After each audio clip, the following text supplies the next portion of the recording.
Ito na nga. Oh, tapos Ang na. araw na pinakahihintay ng lahat.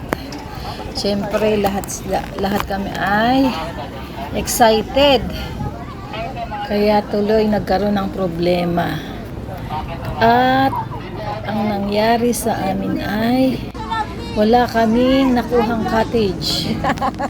Kasi ay nagsipagluto. Walang nauna na pumunta dun sa resort.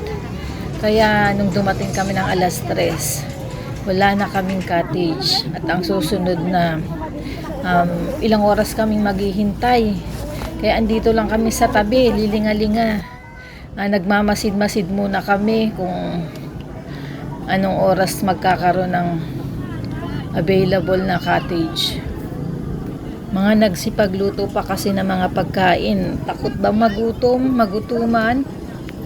Sabi ko na lang, mag-enjoy na lang muna tayo. Magpasyal-pasyal na lang muna tayo dito. Tingnan na lang muna natin kung saan tayo mag-i-stay. Maghanap tayo ng pwesto. Itong side na to, CR to, nagpapalit na sila ng damit.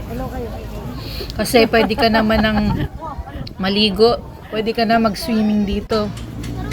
Basta nakapasok ka na. Ang problema nga lang, wala kang pag-i-stayan. Mahirap at may mga dala kayong pagkain. Kaya ang ginawa namin, naghanap-hanap muna kami ng available na pwede namin tambayan. Kung pupunta ka dito sa resort na to, ang magandang gawin dito, maaga pa lang, magpapareserve na kayo at ang kukunin nyo ay whole day. Para kahit anong oras yung mga gustong sumunod at pumunta, makakapunta ko anong oras nila gustuhin. Kasi meron na kayong cottage. Hindi ka naman maiinip sa paghihintay kasi hindi naman lahat yan mag-i-stay dyan. May mga uwi ng maaga, ng hapon, half day lang yung iba. Isa pa, maaaliw ka kasi ang gandang tingnan ng paligid. Bata, kahit matanda ka na, matutuwa ka sa makikita mo. Kasi makulay. Tapos masaya yung paligid. May mga palaruan. Itong pinuntahan namin side, mga palaruan lang ito.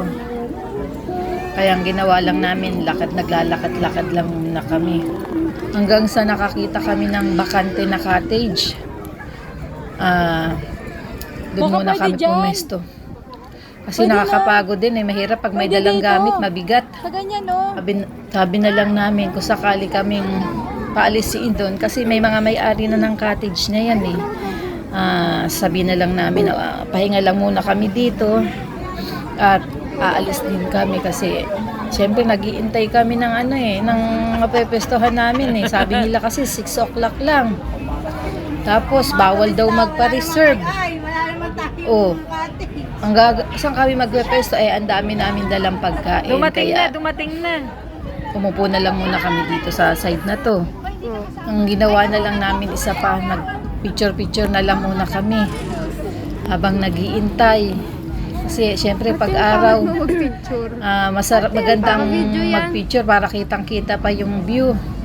Kasi pag dumilim, hindi na, wala ka nang makikita na maganda sa paligid pag madilim na. Makikita mo na lang dyan, puro ilaw. Hindi mo na ma-enjoy ang ganda ng paligid.